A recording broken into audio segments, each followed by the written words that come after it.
My name is Shawn DiBello, and I'm the founder of Soul Searchers, based out of Auburn, New York.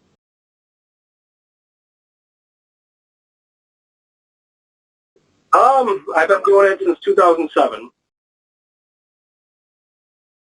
Growing up, listening to the stories that my mother told, she was actually visited by 3 different spirits. Just listening to her tell the stories, knowing that, I believed every word she said, really got me involved in it and got me interested in it, and it kind of got bigger from there as I got older.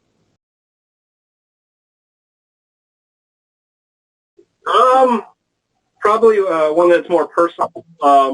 Back in 2012, my mother passed away. While she was in the hospital, she actually, we had an investigation to do. I refused to go on it. I only went on it because she told me I had to. She knew how important it was to me, how much I enjoyed it, and she couldn't wait for me to come back and tell her what happened.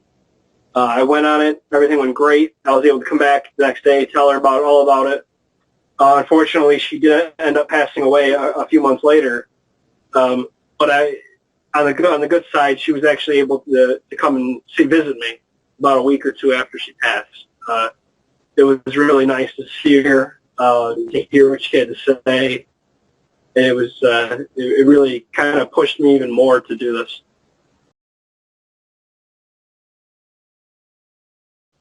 I would say a total around 30 different locations.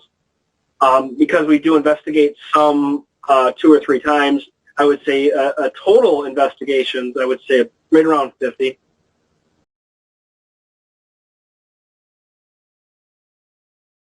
I try to stay as basic as I can. I tend to just go with my recorder for the first sweep through.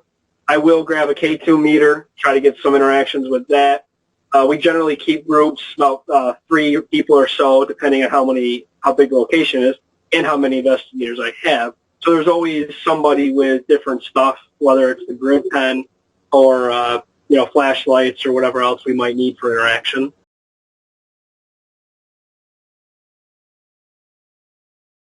I would say being able to go to places that normal people don't get to go to. For example, going to Buffalo and being able to go on the naval ships there that actually served in World War II, the Cuban Missile Crisis and stuff like that. Being able to stand, where these naval officers stood and actually it almost kind of makes you go back in time and put you in that situation. It's hard to picture yourself, being out in the middle of the ocean, being shot at by other ships and planes and whatnot. But more importantly, being able to help people is our big thing.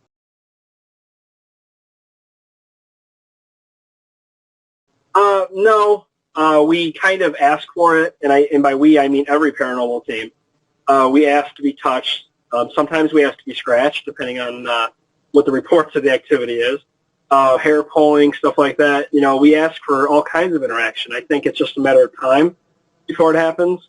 I think it's a matter of time before we run into something that might be a little negative, and that's something that I think every investigator really needs to consider before they even think about doing this.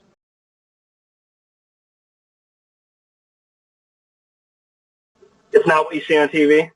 That's pretty much what I tell everybody. There's no fancy music. There's no sponsors to give you a lot of money to buy awesome equipment. You got it. You do. You literally start out with nothing except a hope that your group will do good. It's boring sometimes. That's the best way I can put it. There's nothing like sitting in a dark room by yourself for 4 hours and talking to yourself, because really that's what we do. Yes, sometimes we do get interaction. Sometimes we will hear voices that you would believe somebody's sitting right next to you. But 90% of the time, a lot of the stuff is caught on recorders, and you don't get to hear that until you go back and actually listen to it. So it can be. We've actually lost some members before because it wasn't exciting to them. What's exciting to me is definitely was different than him. He expected there to be, full body apparitions and knocks and bangs, and you don't get that all the time. It's very few and far between. So it's, you really got to have a passion for it. Not something that you're just going to pick up overnight and say, I want to go do this. I would actually prefer that you don't do that. The only thing it's going to do is ruin it for the people that are really interested and really want to do it. Unfortunately, our field is already kind of looked negative upon. A lot of people don't believe in what we do. They don't believe that they're spirits. They think we're crazy. It only takes one bad group to ruin it for everybody, because it could, one bad investigation, and that person's not going to want to call any other groups. They're going to think that we're all the same. So I would recommend not starting up a new group. Maybe doing some research, and maybe there's a local team near you that you can help out with and really get your feet wet a little bit before you just jump right into it.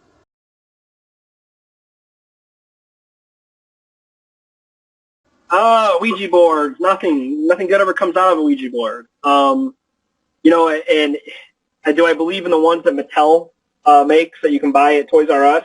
No. Maybe the older ones, the ones that have been around for a few hundred years. The thing about a Ouija board is it's not like Skype. You don't know who you're talking to. I believe in dark entities. I believe that there's a heaven. I believe that there's a hell. There's always a negative for a positive. And unfortunately, things like, if you do believe in demons and you do believe in evil entities, the Ouija board is basically throwing up a red flag saying, hey, come talk to me. And they don't have to, they're not going to tell you the truth. They won't. You might think you're talking to your long-lost uncle that died in the war. And in actuality, you're talking to something that was never human to begin with. So a Ouija board is nothing to play around with. Me personally, I would never use it. I think everybody uses them at least once when they're younger and they're kids, joking around, having fun. But as far as investigation-wise, never. Knowing what I know now, I wouldn't even allow one in my house. So we're very, very anti-Ouija boards. Spirit boxes, on the other hand, I think depending on what kind you're using, what design you're using, they can be helpful. At the same time, we personally don't base a lot of credit into them, depending on, again, which one you're using. The theory is, it's white noise, it scans radio frequencies, things like that. Again, me personally, I don't put too much into them, unless it gives me a solid answer. I could say out of all the investigations we've done and we used them at, one time, I think we actually got something through that I would think would be credible. Unfortunately, it's kind of hard to believe when you hear, you might hear a voice come through and say, hey, or hi, and then 2 seconds later you hear country music. It's from a radio station that I picked up. To me, that kind of throws away a lot of stuff.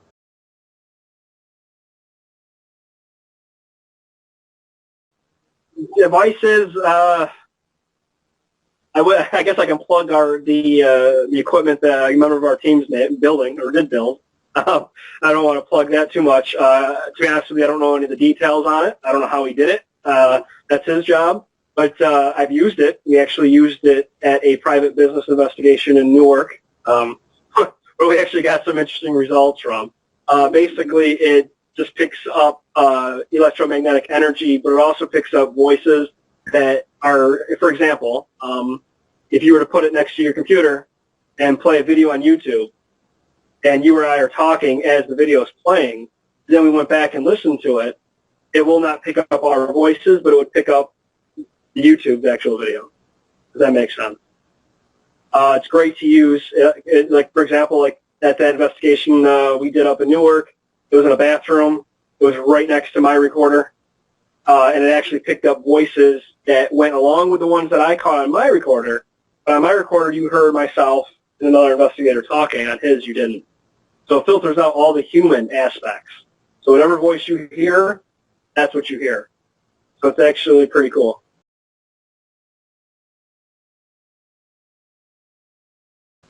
I haven't really come across anything I would say worse.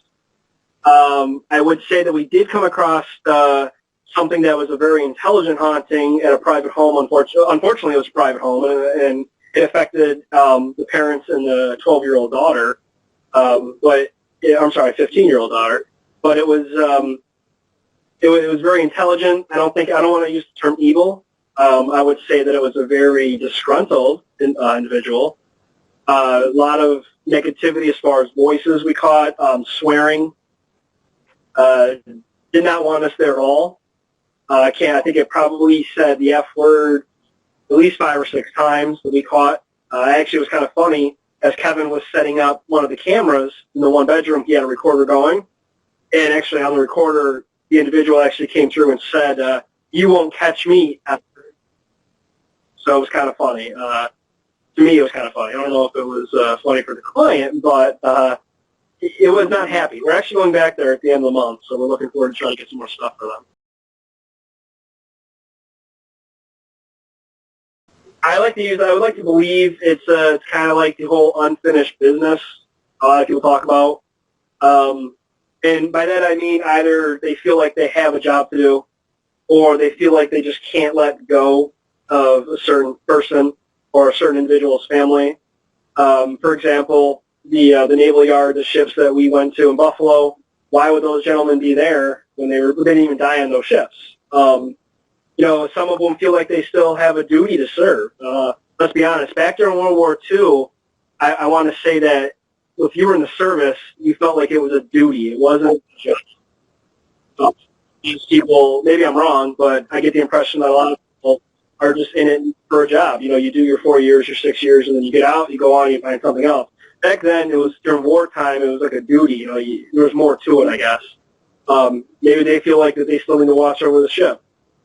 A home, for example, maybe the person just doesn't want to let go. They don't want to be there for that family. They want to look out for that family. And I also believe that at certain points, throughout the year, throughout the time, some people or some spirits, throughout the course of their lifetime, or the course of our living lifetime, I should say, there's a window. And throughout that year, throughout that time frame, at certain times, they're able to come through that window, and they're able to come and visit you. We've been on several cases where they feel like their relative was there 1 or 2 times, and that was it, and they just want us to come in and validate. We go in, we validate, and we can't. They're not there. And it could have been just for that one moment, or those 2 moments, they did come through. So, it's hard to really say, and unfortunately, it's not like we can pick up a book and read exactly how this is. I like to say we learn every time we go out.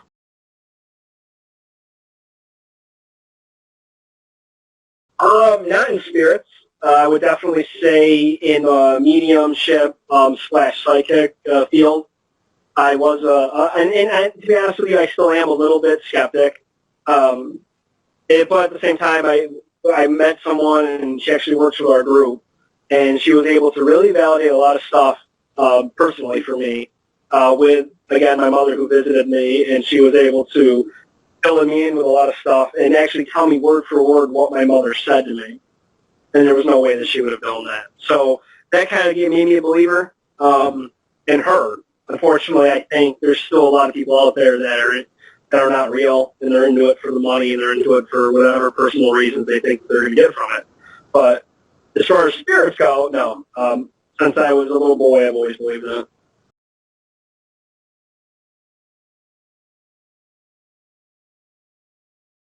We actually, hopefully, in the near future, hopefully about a month or so, give or take, we're hoping to launch our own web show as well, where we're going to be highlighting actual people, maybe equipment here and there, but more not stuff that we've invented ourselves, kind of to get that out in the field and offer it to other groups at a discounted rate. Obviously, we have to make something from it because we build them. But also put them out there on the market so people can try them out themselves.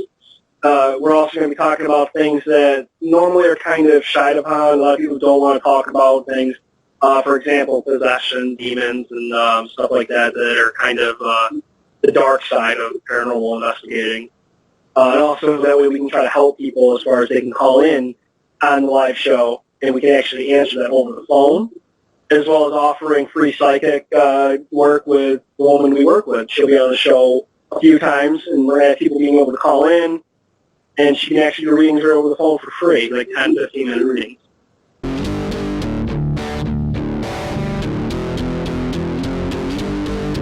What